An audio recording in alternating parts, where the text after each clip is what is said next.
Cuarto intento ya para hacer este directo. A ver si funciona y podemos añadir al Raúl, porque no sé qué es lo que está pasando hoy con el directo, que está dando tantos problemas.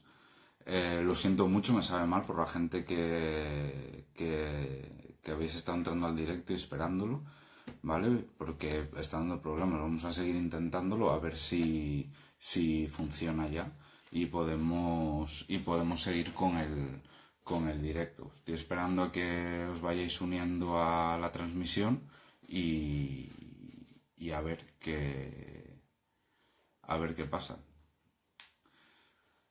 Que dice Instagram que está avisando a más seguidores. Comento, ya ha entrado al César. Hola César. Que estamos teniendo problemas con el directo. No sé ahora qué pasa. Vamos a probar ahora a darle paso al Raúl. Espero que no finalice la. Sí, ahora de momento parece que va bien. A ver, de momento, vale, ahora bien. Hola, Hola, buenas, ¿qué tal Raúl? ¿qué ¿Qué tal? tal? Bueno, ahora parece que ya por fin podemos empezar con el, Parece con que el sí. directo. Sí, que no está dando problemas. Comentaba, bueno, los otros intentos, antes de empezar, primero que hemos creado ya la página de la Ujú. Odisea de la Historia, ¿vale? La página web, Odisea de la Historia, odisea con dos s, Ujú. .wordpress.com, que aparte de ir colgando programas que tengamos, también Sí. diferentes recursos. Y bueno, en la línea que estamos haciendo estos días, hoy seguimos con, no sé ya si es la cuarta o la quinta transmisión en directo, Ujú. y hoy hablaremos de sociedad y cultura en Al-Ándalus, sociedad y cultura andalusí, ¿no? Esta cultura Perfecto. que podríamos llamar andalusí perfectamente, con este Ujú. concepto que normalmente decimos árabe, musulmana, del Sí. Islam, pero sí podríamos englobar esta cultura andalusí que se acaba generando como propia y genuina en el marco del Islam en la península ibérica. Y antes de nada, un poco Al-Ándalus, el concepto Al-Ándalus, ¿cuándo aparece? ¿Qué significa? Ujú.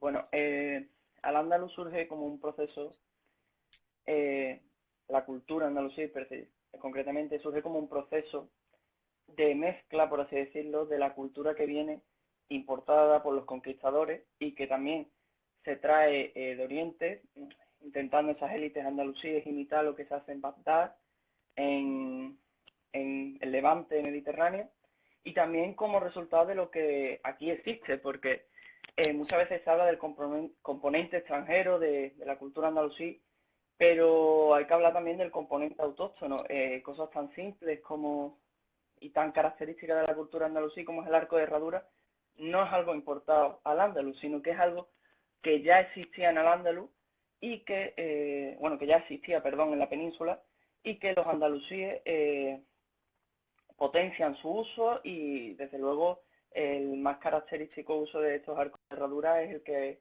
hacen en Medina Zahara, la arquitectura califal y emiral de los omeyas cordobeses.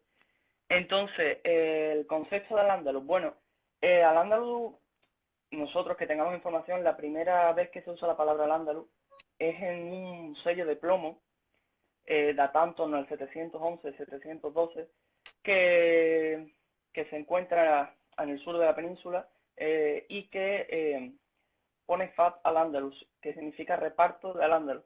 Estos sellos de plomo eran muy típicos en estas primeras etapas de la conquista para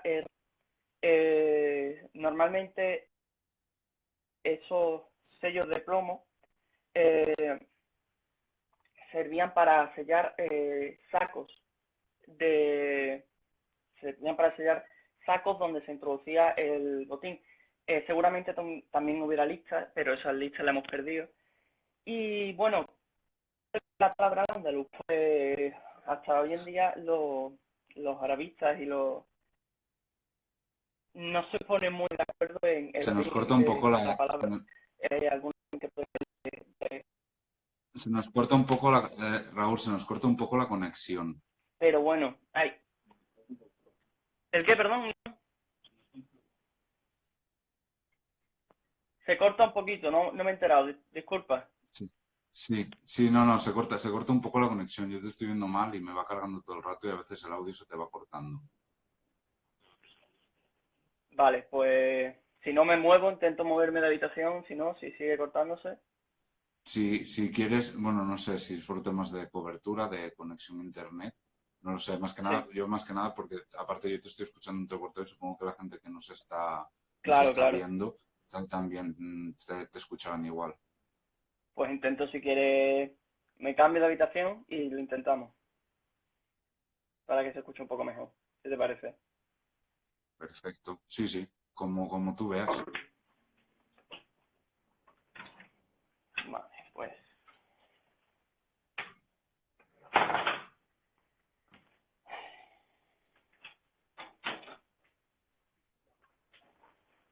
vale.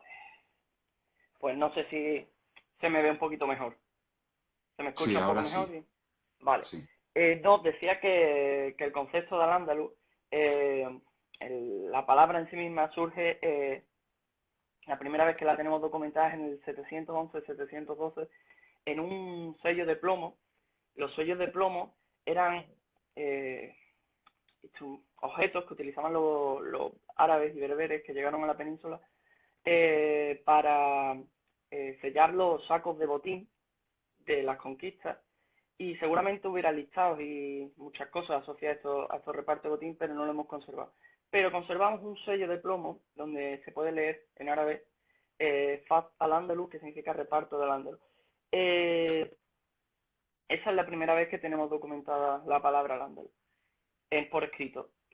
Que sepamos de dónde procede esa palabra, eso ya es más difícil, porque eh, los arabistas no se ponen de acuerdo, hay teorías de que puede venir, tener relación con el Atlántico, ya sea con el Atlántico, con el mar Atlántico o con la Atlántida, debido a la pronta, el contacto que tienen constante los árabes con los textos clásicos. Pues hay teorías, también hay teorías ya abandonadas, de que podría venir de Vandalicia o de Vandalus, ¿no? De esa pérdida de la V, y Andalus, al Andalus, tierra de vándalos, pero que ya han caído bastante en desuso y se tira más por una vertiente de atlántica en el sentido de la palabra al-Ándalus. Luego, el concepto de al-Ándalus, lo que tenemos en la mente, la gente cuando pensamos en al-Ándalus, esa sociedad oriental, pues nace en parte de una sociedad mestiza, es decir, no solo podemos pensar en al-Ándalus como lo que traen los conquistadores, sino como lo que ya existe aquí y se potencia. Por ejemplo, algo tan simple como comentaba antes de que se cortase, que son los arcos de herradura. Esos elementos arquitectónicos, por ejemplo, no los importan los conquistadores, sino que ya existían en la península, ya se usaban en la península en época visigoda, y los Nos andalusíes hacían, lo que hacen, sí, nos hacían una pregunta por el chat si sí, son diferentes al famoso arco bizantino, ¿vale? Que también es de por esa época. Andalucía, desde luego, se me escucha, ¿no? Que me sale Se ha un vuelto a mensaje, cortar. se Ahora, escucha, ¿no? ahora sí. Vale, no, decía que los andalusíes tienen muchas influencias de los bizantinos, básicamente porque los andalusíes en toda la Edad Media mantienen bastantes contactos con ellos. De hecho, los tipos de capiteles que usan los andalusíes, ¿no? Los capiteles que se usan en Medina Zahara, que se usan en la Mezquita de Córdoba, son capiteles que son de un estilo bastante similar al que utilizan los bizantinos en monumentos como por ejemplo Santa Sofía o otros tantos. Entonces, eh, sí, hay similitudes o hay influencia artística, por supuesto. De hecho, Al-Hakam II pidió al emperador bizantino del momento que le enviase, le enviaron un comité para construir parte de la mezquita en su ampliación, que fue el famoso mihrab de Al-Hakam II. Y ahora entrando un poco en el tema de cultura, sociedad, que es un poco lo que venimos a Sí. hablar, porque estamos tratando temas de arquitectura. Ujú, Pero yo el otro día, bueno, vi el hilo que hiciste, en este caso sobre los mozárabes, un hilo breve ujú. pero bastante interesante, ¿no? Sobre el nombre. De hecho, creo que ayer o antes de ayer lo Sí, comentamos aquí, sobre el nombre que recibían los mozárabes, de la gente del libro, los ujú, Dimá, o no me acuerdo ahora concretamente la palabra, pero un poco ujú. cómo se organizaba. O sea, en el 711 las tribus bereberes entran a la península ibérica, se hacen Sí, con prácticamente todo el territorio y a partir de allí se empiezan a instalar en lo que había sido el antiguo reino visigodo. sí. Vendrá población del norte de África, de otras partes de lo que venía construyéndose, que era el imperio islámico, Ujú. imperio islámico. ¿Cómo se constituye esta sociedad en sitios como Córdoba, Granada o Sevilla, que son centros que serán importantes para el mundo musulmán en la península? Claro, al principio no se diferenciaría tanto de lo que ya habría anteriormente en época visigoda. Lo que habría al principio seguramente sería laminación, por así decirlo, de las élites visigodas. Esas élites ya han sido apartadas y se sustituyen por las élites de los conquistadores. Entonces, al principio no habría mucha diferencia entre la sociedad visigoda y la sociedad andalusí. De hecho, los arqueólogos y los historiadores hablan del siglo octavo, ¿no? De los primeros años tras la conquista del siglo octavo como periodo paleoandalusí, porque tampoco se diferencia mucho de lo previo, pero empiezan a haber elementos culturales que ya empiezan a decir que hay algo nuevo. Por ejemplo, la disposición en la mesa eh, de nuevas formas de socialización, por ejemplo. Eh, pero, ¿cómo se organizan? Pues, por ejemplo, durante esta primera etapa, lo que hablamos es de un valiato, es decir, una provincia del Imperio Islámico, y a la cabeza hay un valí. Luego tendríamos los dismíes, ¿no? La gente del libro, que en el caso del Andaluz son judíos y cristianos, que tenían comunidades bastante antiguas ya, son los judíos desde el siglo I después de Cristo. Tenemos constancia de algunas sociedades judías aquí en la península. Y pues bueno, estos grupos sociales tenían representantes en la corte del califa. En el caso de los cristianos mozárabes eran los comes, en el caso judío eran los nashid. Y, y bueno, pues se organizaban con una estructura social de subalternidad, es decir, aparte de las clases sociales tradicionales que hay en toda sociedad, también los cristianos y los judíos tenían un estatus jurídico diferenciado del que podían tener los musulmanes, ya fueran bereberes, muladí o árabes. Que podemos entrar luego si quieres a eso, porque no es lo mismo ser musulmán en Al-Ándalus, al menos en los primeros años, árabe, que ser un musulmán muladí o bereber, que no dejan Sí, de ser... Sí, dime, un poco, sabemos, bueno, judíos y cristianos tendrán un estatus diferente, se regirán por claro. sus leyes, incluso los cristianos se regirán todavía por el derecho germánico visigodo, que será una Sí. forma de que perviva posteriormente, con diferencia de lo que serán después los reinos cristianos que se irán Claro. constituyendo al norte. Ujú. Pero en esta sociedad árabe, que son los que llegan, tenemos eso, bereberes, muyadíes y árabes, ¿no? Exacto. Estas tres personas, o sea, diferentes tipos de personas, Ujú. ¿cómo varían, cómo se diferencian entre ellos? ¿Qué diferencias de estatus generan? Pues bueno, la primera diferencia de estatus llega con la conquista. Con la conquista ya vemos diferencias sociales claras. Por ejemplo, los árabes, los pocos árabes que llegan, se quedan con las mejores tierras y con los mejores puestos del Estado.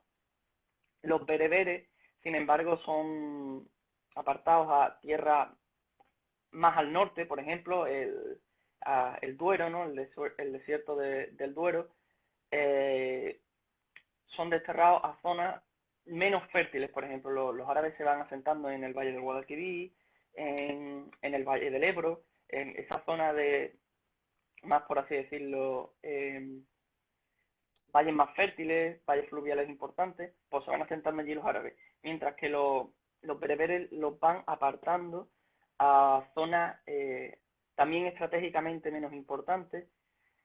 Y eso es lo que va a llevar a que en el 740, 730, 740 los bereberes se produzca una rebelión, que es la revuelta bereber, y eso haga que el propio eh, imperio de Damasco tenga que llevar tropas sirias al Andaluz para sofocar esta revuelta. De hecho, el sistema militar andalusí es heredero de lo que ocurrió en esta revuelta, el sistema de Junts. Los Junts, que son los ejércitos árabes que levantaban los emires y los califas para realizar sus razias contra el norte o mover las tropas para asentar su dominio sobre África ya en época del califato.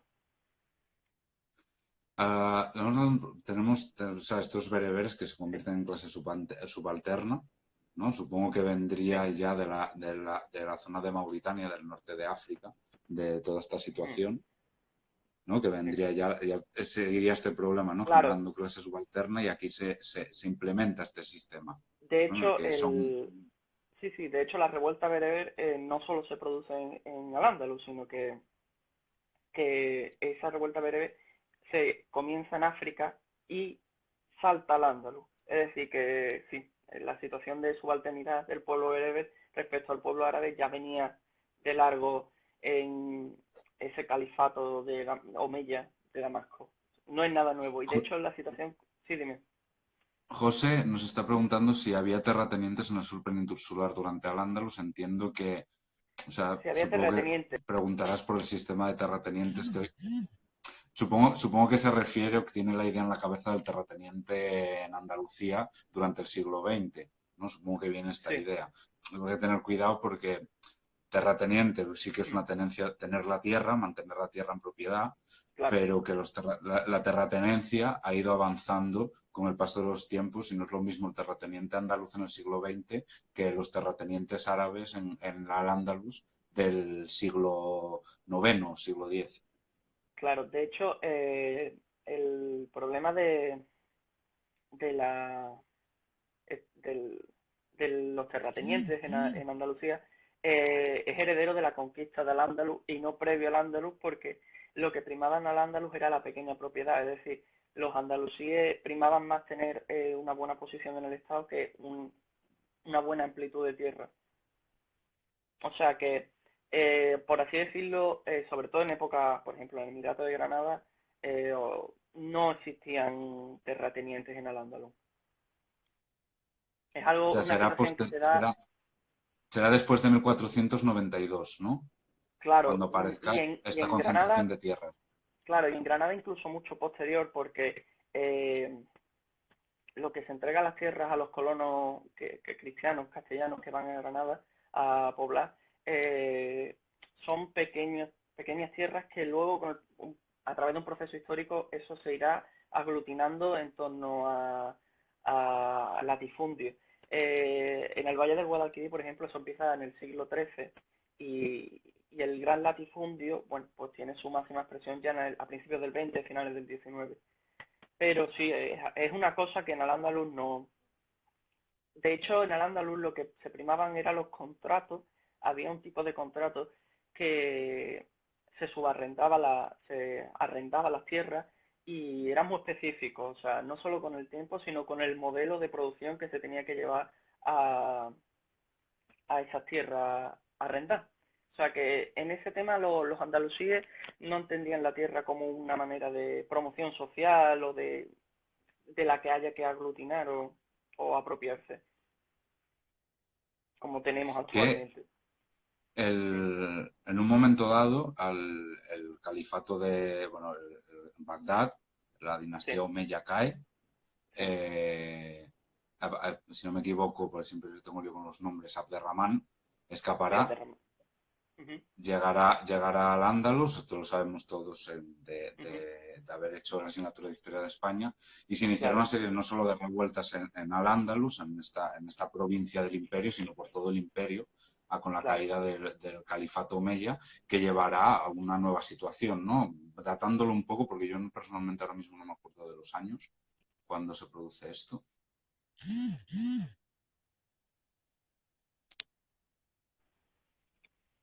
Sí, bueno, estamos un poco eso, o sea, hablando de todo el proceso, pero estamos en el siglo VIII, llegan aquí, introducen nuevas formas de arquitectura, nuevas formas Mm, de trabajar la tierra.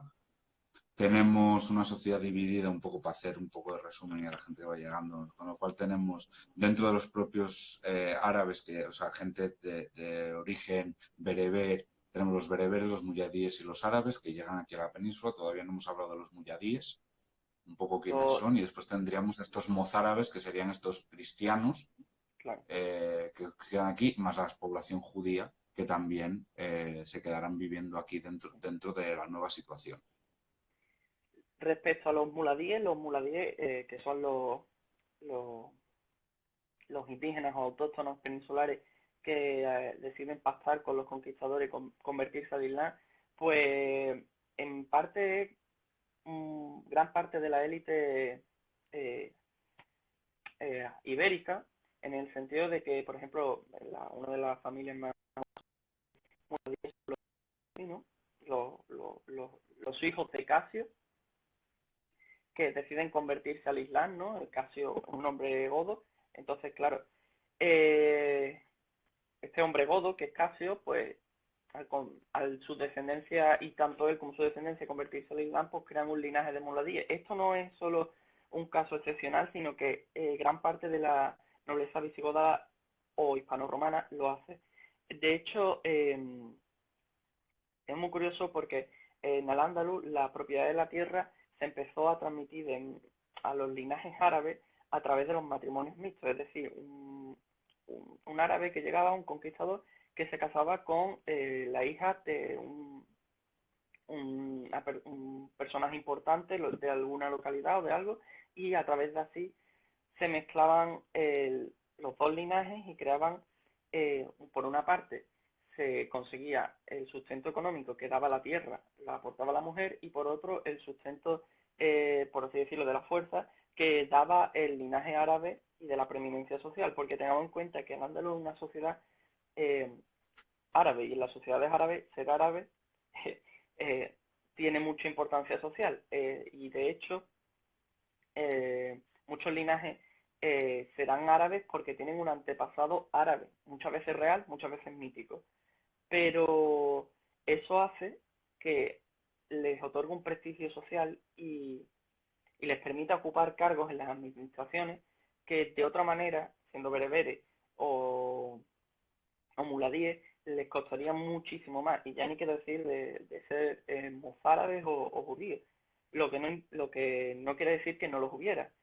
Por ejemplo, Hasdai Ben Saprut, que es uno de los más importantes y famosos judíos de la Córdoba del Califato, eh, era Nashi de las comunidades judías y era el médico personal de Abderramán III. O sea que no hay excepciones que rompen la regla, pero sí, ser árabe tiene una importancia vital en Al-Ándalus.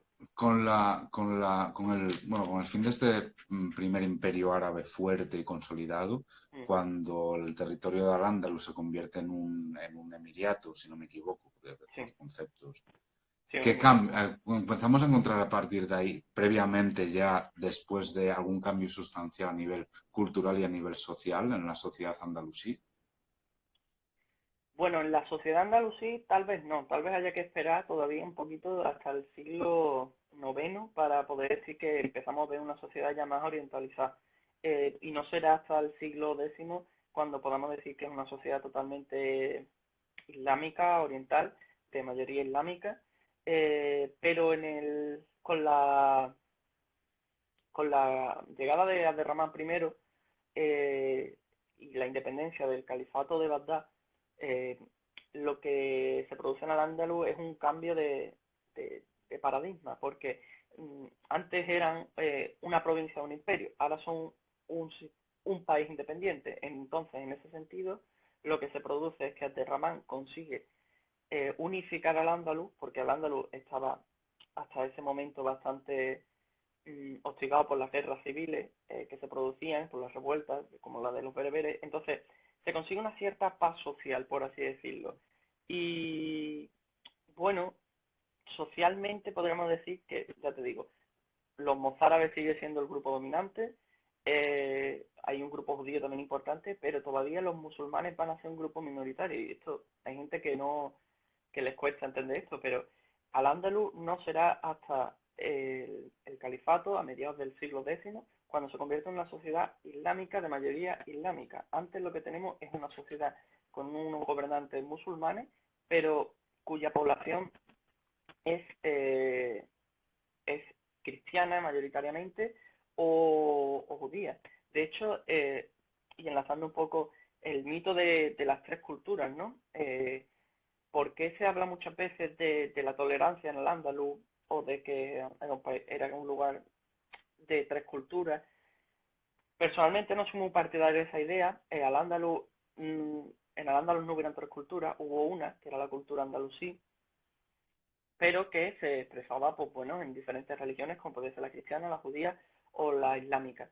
Pero bueno, ¿por qué se habla de lo de las tres culturas y de la tolerancia? Bueno, porque el Islam al fin y al cabo juega con unas piezas en un tablero ya puesto, donde las piezas ya se han movido, entonces tiene que adaptarse al juego y por eso tiene que otorgar ciertas concesiones. ¿Y por qué estoy hablando de esto? Pues porque Al-Ándalus es un país con mayoría cristiana hasta el califato. Entonces los tismíes y los que son los judíos y los mozárabes eh, pueden vivir sin problemas con sus tierras, con su trabajo, respetando su credo, su legislación, pero, por ejemplo, tendrán que pagar impuestos diferenciales como son la chichia y el harak, que son impuestos de capitación y de propiedad de la tierra. Entonces, como te comento, socialmente diferencias no habrá hasta el califato, pero hasta ese momento habrá una mayoría cristiana en Al-Ándalus. Y siguiendo un poco con el mito, porque siempre se explica que prácticamente hasta la expulsión, que hoy tal día como hoy sucedía, en 1492, que los reyes católicos decretaban la expulsión de los judíos y años más tarde de la población árabe que quedaría, porque no me acuerdo si era Felipe II, si no me equivoco, quien decretaba la expulsión de los árabes que quedaban dentro del marco de la península ibérica. Pero siempre seguimos con ese mito, no solo durante el proceso de la parte que estuvo bajo dominio musulmán, sino incluso en los reinos cristianos durante todo el proceso de la llamada Reconquista. Siempre se ha dicho, ¿no?, que las tres religiones Claro, convivían en paz y en armonía. Y yo tampoco soy partidario de esa sí, teoría y creo que hubo una explicación que nos dieron una vez, no sé si fue durante la carrera, digo, decía un profesor, dice, es sencillo. Dice, es que durante un montón de siglos ninguna de las tres tuvo suficiente poder para imponerse sobre las otras. Y al final eso sucedió cuando se consolidó la conquista de Granada con los reyes católicos, se dejó de haber reinos musulmanes en la península ibérica y el cristianismo había ganado la guerra. Entonces se pudo empezar a imponer y por eso la expulsión de los judíos primero y de los musulmanes después. Que creo que es un poco romper el mito esta armonía tripartita entre las tres religiones del libro. claro, el Felipe III, cuando también yo tenía un profesor, por ejemplo, de historia moderna, que nos decía que la expulsión de tanto de judíos como de moriscos, uno en 1609 y otros en 1492, se debe también a la concepción de un Estado moderno. Y más en el caso primero de los judíos que en el caso segundo de los moriscos. En el caso segundo de los moriscos se debe más a una coyuntura internacional en la que Felipe III había firmado la paz de Berlín, la paz de Londres, la tregua de los 12 años, en lo que se conoce como la paz hispánica. Entonces, esto internacionalmente se veía como una debilidad de la corona hispánica y bueno, pues en ese sentir internacional de que la corona hispánica estaba debilitándose, pues dice, necesitamos dar un golpe sobre la mesa. ¿Qué golpe sobre la mesa podían dar? Los moriscos. Un golpe de efecto, cogerlos como cabeza de turco, nunca mejor dicho, decir que eran quinta columnistas, que actuaban a favor del imperio turco, no sé qué, y así poder expulsarlos. Y así se arrogaba un tanto de autoridad, de simbolismo, de decir, tengo una autoridad potente y puedo hacer esto. Luego se demostró bueno, de que tuvo en algunos casos, como por ejemplo en el Reino de Valencia, donde casi una tercera parte de población era morisca, pues tuvo sus repercusiones bastante negativas que tardaron años en recuperarse. Entonces, claro, sí, sí, las tres Bueno, culturas, Perdón, Sí, comentas el Reino de Valencia. Hoy en día se pueden hacer algunas rutas sí, sí. para el País Valencià en el que puedes llegar a ciertos poblados que todavía siguen las ruinas allí, que te explican o sea, que fueron población que han encontrado con la arqueología, poblaciones de moriscos allí, o tienes Claro. en la zona de Ontinyent, ¿no? El Ujú. interior en la Sierra de Mariana, el interior de la provincia de Valencia y de Alicante cerca de Sí, Alcoy tienes las famosas cuevas de los moriscos, etcétera, claro. etcétera, que quedó todo abandonado cuando fueron expulsados. De Hay hecho, muchos restos arqueológicos de sí, esta sí, gente sí. todavía, De de este hecho, pueblo. mm, no recuerdo ahora el apellido, pero en Valencia, sobre todo en Alicante, creo que se conservan algunos apellidos de origen morisco. Lo que pasa es que no me acuerdo cuál era uno de ellos, pero tengo dos o tres documentados, pero hay algunos que se conservan todavía. Y es muy interesante el caso del Reino de Valencia con el asunto morisco, porque verdaderamente la población morisca fue muy interesante y de hecho en el reino, en la corona de Aragón, eh, no se producen las conversiones forzosas a diferencia de la castellana hasta la revuelta de la Germanía, ¿no? Que es cuando en el reino de Valencia, por ejemplo, se convierten forzosamente a los moriscos y ya se decide hacerlo en toda la corona de Aragón. En Castilla pasa, si esto ocurre en los años 20 del siglo XVI, en la corona de Aragón, en la corona de Castilla pasa en 1499, cuando los mudéjares, que esto si quiere podemos comentarlo ahora, los mudéjares granaínos, se quejan del trato que está dando la Inquisición y las fuerzas castellanas a los propios granaínos. ¿Por qué? Porque no les respetan. No respetan que practiquen el Islam y tampoco respetan a los elches. Los elches son los cristianos que se convierten al Islam, pero ya en territorio cristiano. Es decir, a diferencia de los muladíes, que son los cristianos que se convierten al Islam en, en territorio andalusí, los elches son los que se convierten al Islam ya en territorio cristiano. Entonces, y además eran un tipo de musulmanes que provocaba bastante animadversión entre las autoridades. Entonces los trataban especialmente mal. De hecho, en la revuelta del Albaicín, que acabó derivando en la guerra del Albaicín y de la primera guerra de Alpujarra, se produjo por una conversión forzosa de un elche. Eso llevó a que los moriscos, los mudéjares, perdón, de aquel entonces en el Reino de Granada se rebelasen y en 1502, una vez acabada la guerra, se decretase la conversión forzosa de todos los mudéjares del Reino de Castilla. Y Comenta sí, José que, ujú, no sé si me habéis acordado, a ver si lo cuento, sí, que un profesor le comentó que una de las razones de la expulsión de los moriscos ujú. fue porque los otomanos controlaban el sur mediterráneo y suponían un peligro de una segunda conquista, ¿no? Una recuperación del territorio. No sé Sí, bueno, eso sobre es esta lo que... afirmación, yo tampoco soy experto en Ujú, en esta etapa histórica, pero además soy contemporanista y no es ujú. un tema que haya profundizado más de lo que pude haber estudiado en la carrera y no sé si esta afirmación se puede coger como cierta Yo, con los conocimientos e investigaciones que tenemos hoy en día. claro, realmente es lo que comentaba antes. Fue una justificación que dio Felipe III, realmente, pero en el sentido de que sí, le llamaba a los moriscos columnistas, en el sentido de que él creía que estaban actuando en favor del Imperio Otomano y de la ayuda de los turcos. Luego realmente la, la actividad que tuvieron los turcos en la península, más allá de algunas racias de los piratas berberiscos, ¿no? Aliados como Barbarroja, Argel, en la península ibérica tampoco tuvo mucha importancia más allá de eso. Entonces, eh, paz de Londres, se escucha, ¿no? Que se ha cortado otra vez. Te he cortado un poquito, sí.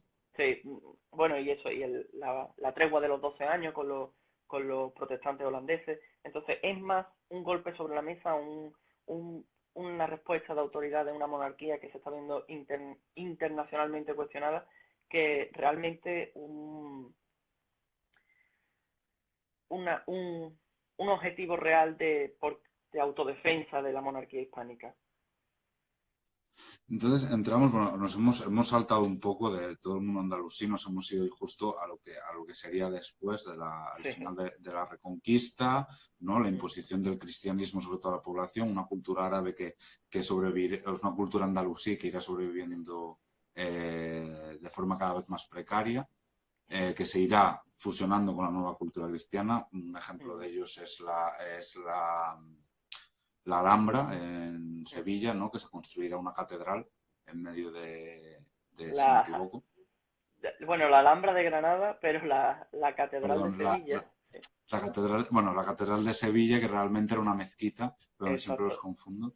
De hecho, el alminar que en la Giralda se conserva, en lo que se conserva de la mezquita queda poco, la mezquita Almohades, la mezquita Aljama Almohades se conserva poco, se conserva lo que hoy día es el patio de los Naranjos, que era el antiguo Sham, el antiguo patio de abluciones, y el alminar, que es la Giralda, la famosa Giralda, que está hermana con la torre de Hassan, en la torre de Hassan y la torre Kutubilla de Marrakech, en Marruecos, porque pertenecen todas al mismo estilo almohades. Sí, sí. Y en cuanto un poco, porque normalmente nos centramos mucho en el actual territorio de Andalucía, Sí. ¿vale? De que habría que destacar siempre las dos Andalucías, la oriental frente a la occidental, que a veces nos cuesta un poco en la actualidad a nivel cultural de Andalucía hablar de las dos Andalucías, pero me refiero que muchas veces se nos olvida Extremadura, lo que es Castilla-La Mancha, incluso Madrid y partes de lo actual Castilla y León, y tanto el Reino de Valencia como el Principado de Cataluña o lo que era después el resto de territorios Ujú. de la Corona de Aragón, que sí que hay, incluso las Islas Baleares, que hay una cultura Claro. andalusí que aparece allí, que llega allí. ¿No? Explicabas el tema mozárabe de un convento que proviene En León. en León. Y bueno, hay de hecho yo que soy del Bierzo, de Ponferrada, existe un pueblo que se llama Santiago de Peñalba, que está arriba en la montaña, arriba del todo, y la iglesia que hay, una pequeña iglesia, es de estilo mozárabe. Y estamos hablando de una zona pegado ya a es una zona de la cordillera cantábrica prácticamente. Claro, los mozárabes juegan un papel muy importante en lo que las repoblaciones cristianas de los reinos del norte, porque cuando empiezan estos reinos a avanzar hacia el sur y a comer terreno al andaluz, estos reinos, estos territorios le otorgan facilidades a los árabes, a los habitantes del sur, para que se asienten en estos territorios, ya sea el Valle del Duero, ¿no? Que es muy importante, eh, la Extremadura, que se llama, que la Extremadura muchas veces se confunde, pero la Extremadura medieval muchas veces no es la Extremadura actual, sino que es eh, la parte oriental de lo que sería el reino de León, más o menos, la parte suroriental, que es lo que llaman Extremadura. Al fin y al cabo, Extremadura no significa nada más que más allá del Duero. Eh, entonces, claro, juegan un papel muy importante y también hay que hablar Madrid. Madrid es fundada por los árabes. Madrid significa como tierra de agua. Eh, y otras zonas como Murcia es fundada por los mismos andalusíes. Medina Mursilla es fundada por Abderramán II y por cordobeses, es decir, los primeros pobladores de la ciudad de Murcia son cordobeses y otras tantas ciudades de la península ibérica que están fundadas por Andalucía, tanto de España como de Portugal, y no solo de Andalucía. La misma Granada, dentro de Andalucía, la misma Granada está fundada por los árabes, por los ciríes en el siglo XI. Eh, o Almería, por ejemplo, también otra ciudad andaluza que está fundada por los andalusíes, por Abderramán III en este caso, donde asienta la flota del califato y es el puerto más importante del Andaluz en ese momento, lo que era el Mediterráneo. Entonces, sí, la Claro, importancia de los andalusíes, sí, tenemos otra serie de dime, dime. ciudades que ya venían siendo importantes en época romana, después en época visigoda, Zaragoza, Barcelona, León, Ujú, que tendrán, sí, acabarán teniendo, y bueno, en Zaragoza y en Barcelona hoy en día se pueden encontrar algunas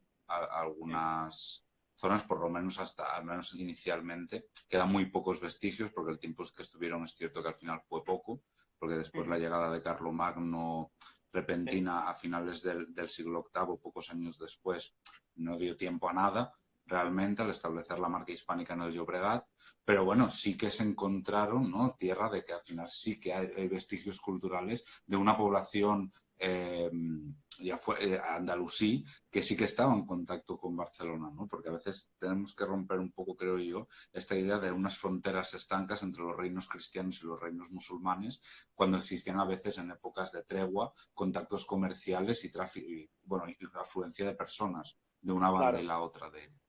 De hecho, las relaciones con los condados catalanes que tuvieron los andalusíes eran relativamente buenas hasta la llegada durante el califato me estoy refiriendo, hasta la llegada de Almanzor, que ya fue una política de acoso y derribo contra los reinos cristianos bastante bestia, por así decirlo. Eh, Claro, las poblaciones muchas veces se tienen una idea de una frontera delimitada perfectamente y las fronteras van variando. Eh, el territorio que actualmente es La Rioja, en época andalusí, sobre todo califal, se conquistó y lo conquistaron los castellanos, lo conquistaron los andalusíes en muchas ocasiones. En Soria está la fortaleza de Gormaz. Esa fortaleza fue conquistada por los cristianos y luego vuelta a conquistar por los andalusíes. De hecho, el estilo de la fortaleza que podemos ver actualmente es de estilo califal. Eh, y sobre todo al principio al Andaluz, esta frontera no podíamos definirla porque son fronteras muy fluctuantes y también tenemos que ser conscientes de que el control que podía haber de un territorio en el siglo VIII no es el mismo que podemos tener actualmente. Hay muchas diferencias y sobre todo a la hora de logísticamente controlar un territorio, no es lo mismo hacerlo en el siglo VIII que en la actualidad. Y un poco vestigios, Sí, la Giralda, la Alhambra, ¿vale? sí. Son Mm, evidentes y creo que mundialmente conocidos, ¿vale? sí, Y siempre que yo en septiembre estuve en Granada y no hay que dejar de ir a visitar la Alhambra porque o sea, es una preciosidad, es una sí. preciosidad. Pero ¿qué otros vestigios en la península tenemos de esta cultura andalusí? ¿No? Porque al final tanto la Giralda como la Alhambra son culturas, son Claro, arquitectónicamente cultura andalusí. Pero hay que otros vestigios, no solo arquitectónicos, ¿vale? Entrar un poco, te podemos sí, encontrar dentro de la península. También incluso en Portugal, ¿eh? Que a veces nos olvidamos que Portugal también claro, formó parte de toda esta cultura andalusí. sí, sí. De hecho, regiones como Algarve o Alentejo reciben su nombre de época andalusí. Rasgos culturales que hayamos heredado de época andalusí. Bueno, aparte, el lingüístico, por ejemplo, muchas veces se nos olvida de que 4.000 palabras del lenguaje, por ejemplo, castellano, no sé, ya por ejemplo de otros lenguajes como el catalán, como el aragonés o el gallego pueden tener, o el euskera incluso, pero el castellano tiene 4.000 palabras solo del árabe, es decir, tiene un porcentaje relativamente importante de palabras que vienen del árabe. Y no solo eso, también nuestro modelo de casas, por ejemplo, que volvemos a lo arquitectónico, pero porque es lo más simple. Los patios andaluces, por ejemplo, en Andalucía es muy típico las casas con un patio central. Eso es de herencia andalusí, pero que a su vez es herencia romana. Luego, la comida, los tipos de alimentos. Nosotros, por ejemplo, el uso del aceite de oliva tan importante eh, frente a otras zonas como por ejemplo Francia o Inglaterra que utilizan más grasa de cerdo, es también de herencia andalusí, pero no solo de herencia andalusí, sino también de herencia romana que a través se transmite a los andalusíes y esto es la potencia. Tenemos numerosas cosas que podríamos considerar herencia de los andalusíes. Solo hay que irnos a la Alpujarra. La Alpujarra es, yo creo que, herencia viva, o el Albaicín en Granada. Son herencia viva de lo que fuera de El barrio, Hispano-Hispania. el barrio del Albaicín es una auténtica pasada. Mm, O sea, estar por sí, allí es precioso y es mm, lo que dices tú, o sea, es un vestigio mm, vivo. Nos comenta César que en el mm, catalán el porcentaje de influencia del árabe es muy bajo, casi un dos por sí, ciento, ¿no? Frente al castellano. sí. Bueno, es que también hay que tener en cuenta que, que las relaciones de frontera también con, por ejemplo, con territorios de la Corona de Aragón respecto al Andaluz, eh, una vez cae el califato almohade, ya esos contactos desaparecen. De hecho, eh, hay que recordar que el Emirato de Granada ocupa lo que actualmente serían Málaga, Granada y Almería, y una pequeña porción de Cádiz.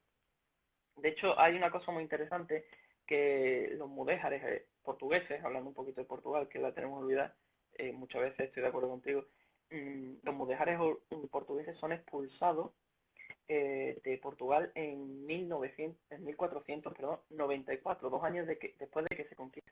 ¿Por qué?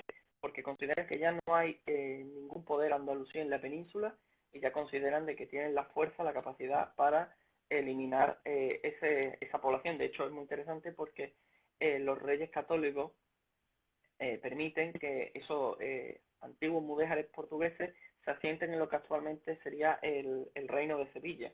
Entonces, de hecho lo sé más o menos porque estuve investigando un poquito y haciendo un trabajo sobre ello y es muy interesante. Eh, entonces, claro, al no tener fronteras, tanto la corona de Aragón como la de Portugal, pues le pasa un poco eso.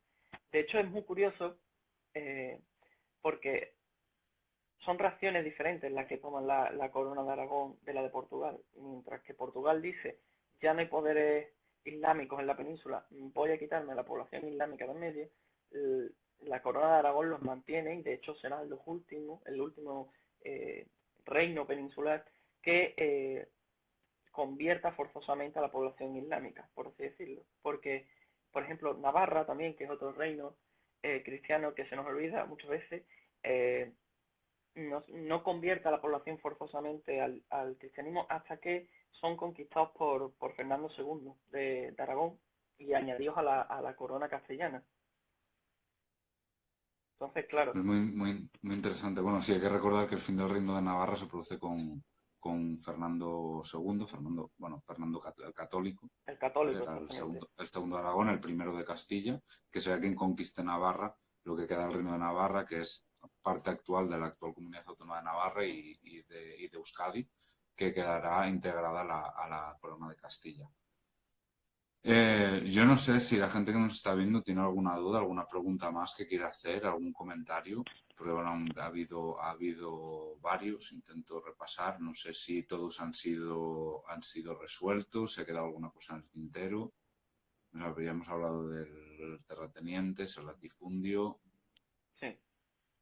No sé si hubiera alguien que, como comento, ya quiera aportar alguna, incluso aportar alguna cosa más, que saben que las cosas Ujú. siempre son bienvenidas porque a nosotros se nos escapan cosas y a veces realmente tenemos a grandes expertos que nos están viendo al final y a mí a veces nos ha pasado en nuestros directos que te acaban aportando cosas que ignorabas completamente o se te habían pasado. Pero Claro. bueno, sí, no sé si hay alguna lectura, alguna cosa o algún documento, o sea, algún documental, alguna Sí. forma, bueno, algún recurso para acercarnos un poco más a la cultura andalusí que realmente, ya no solo en las escuelas, sino que en las universidades también las Ujú. pasamos, en las carreras de historia las pasamos rápido y muy por encima.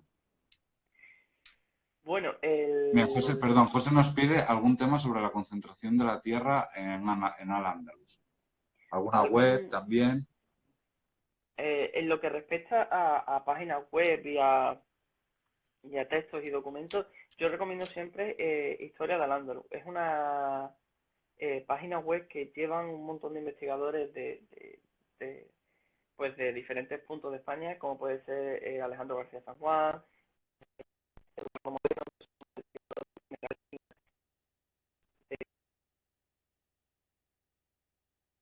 Se nos ha vuelto a cortar. Sí, no, decía que Historia del Al-Ándalus la podéis encontrar, es una revista Mm. online, muy interesante, investigadores de primera línea del CSIC, de universidades como la Universidad de Huelva, eh, donde publican sus artículos. Son gente, para mí, de lo mejorcito que hay ahora mismo en investigación en Andalucía. Y luego, si queréis leer un libro que trate toda la historia del Andaluz, desde los, los, los pasos previos que se producen a la conquista hasta la expulsión definitiva de los moriscos, tenéis el libro de Brian Catlos, que, que se llama Reino de Fe. Estoy mirando allí porque lo tengo allí puesto en la tontería. Reino, Y es muy interesante. reino Reinos de de... Fe se llama. Reinos de Fe. Reinos de Fe, de Bueno, Brian Catlos.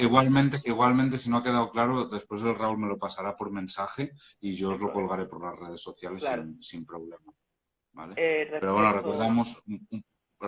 Sí. Reinos de Fe, que os lo escribiré, y Historia del Andalus, la revista online, como página web, que incorporaremos. Luego, lo digo, que si no... bueno, tenemos una web aquí, legadoandalusí.es, también nos comentan.